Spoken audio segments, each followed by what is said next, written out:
036001. Di sini saya dari Fakultas Ilmu Tarbiyah dan Keguruan, Prodi Manajemen Pendidikan Islam, Universitas Islam Negeri Warisan Semarang. Di video sebelumnya, kita sudah membahas mengenai katalogisasi. Di minggu ketiga ini, saya akan menjelaskan materi mengenai pelayanan bahan pustaka. Mari kita nonton videonya. Nah, kali ini di minggu ketiga saya akan menjelaskan materi mengenai pelayanan bahan pustaka. Mari kita simak. Pelayanan bahan pustaka. Nah, di sini ada beberapa kegiatan yang dilakukan dalam pelayanan bahan pustaka. Yang pertama, pembuatan kartu anggota. Di sini pemakai yang akan menjadi anggota suatu perpustakaan harus memenuhi persyaratan dan menaati peraturan yang ditetapkan oleh perpustakaan yang bersangkutan. Yang kedua, peminjaman buku. Nah, anggota di sini diminta untuk mengisi form peminjaman, kemudian memperlihatkan kartu anggota. Petugas mencatat buku yang dipinjam, mencabut kartu buku, menuliskan tanggal harus kembali pada slip tanggal kembali yang ada di halaman belakang setiap buku, kemudian memberikan buku pada peminjam.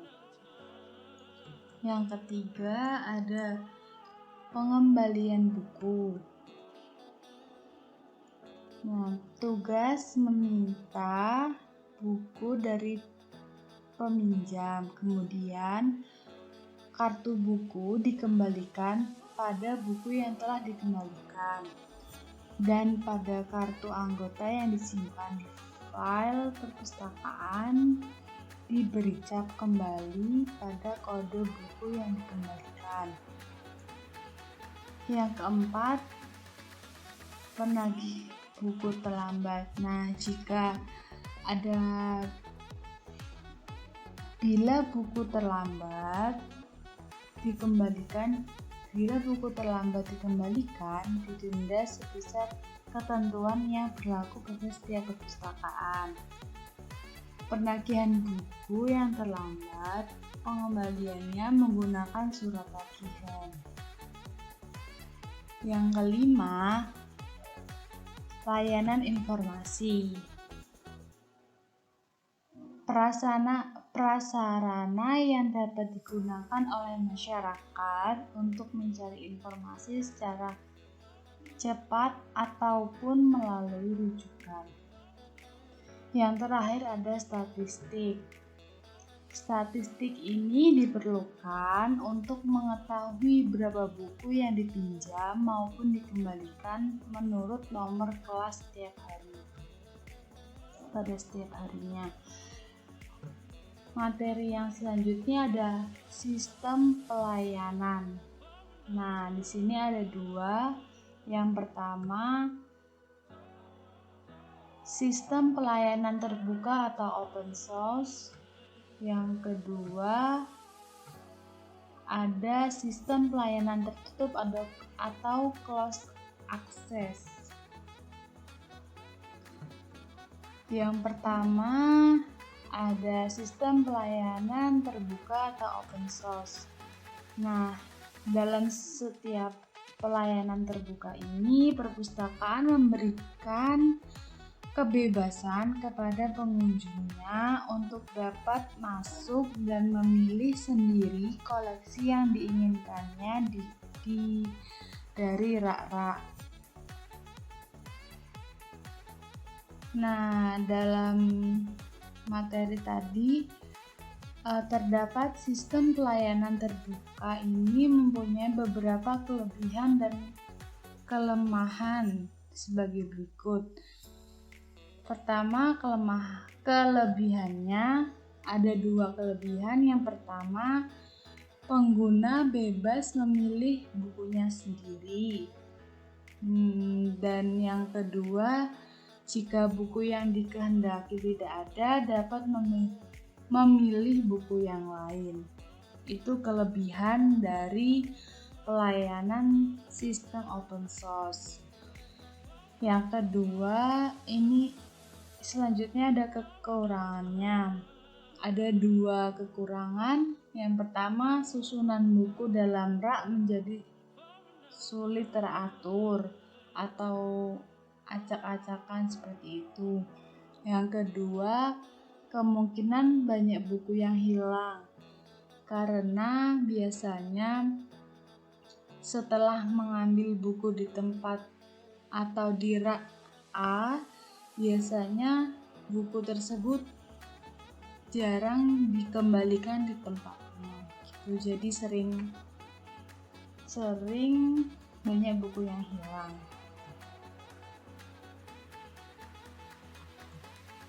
Dan yang selanjutnya ini sistem pelayanan tertutup atau closed access. Nah, di sini kebalikan dari sistem pelayanan terbuka tadi. Nah, sistem pelayanan tertutup itu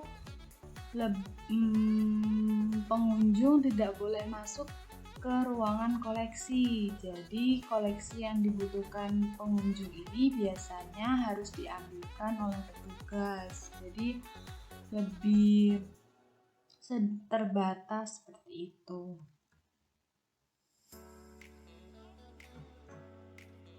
Di sini juga terdapat kelebihan dan kekurangan dalam sistem pelayanan tertutup. Kelebihannya di sini ada 2 juga. Yang pertama, susunan dan letak buku ini lebih teratur dan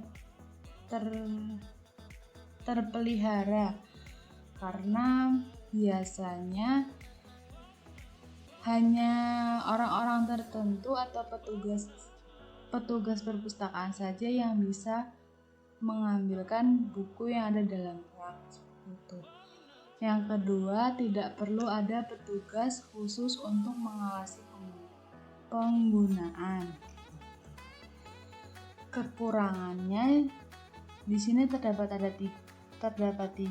Yang pertama, kebebasan melihat buku tidak ada, harus dicari melalui katalog.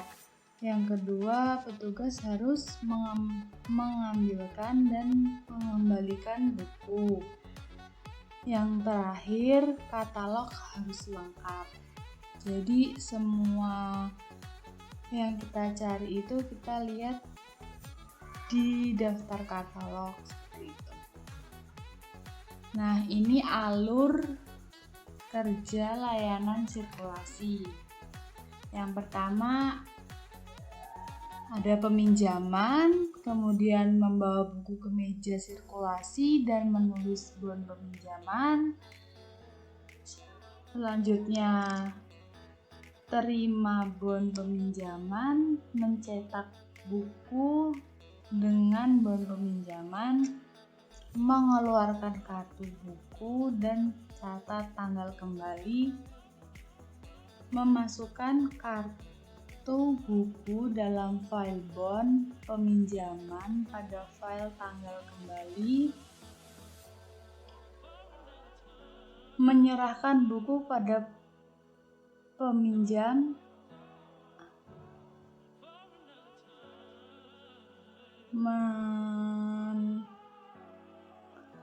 menerima kembali buku yang dipinjam, melakukan penagihan dan denda, menempatkan koleksi dalam jajaran, memberi cap, tanda kembali, isi statistik harian.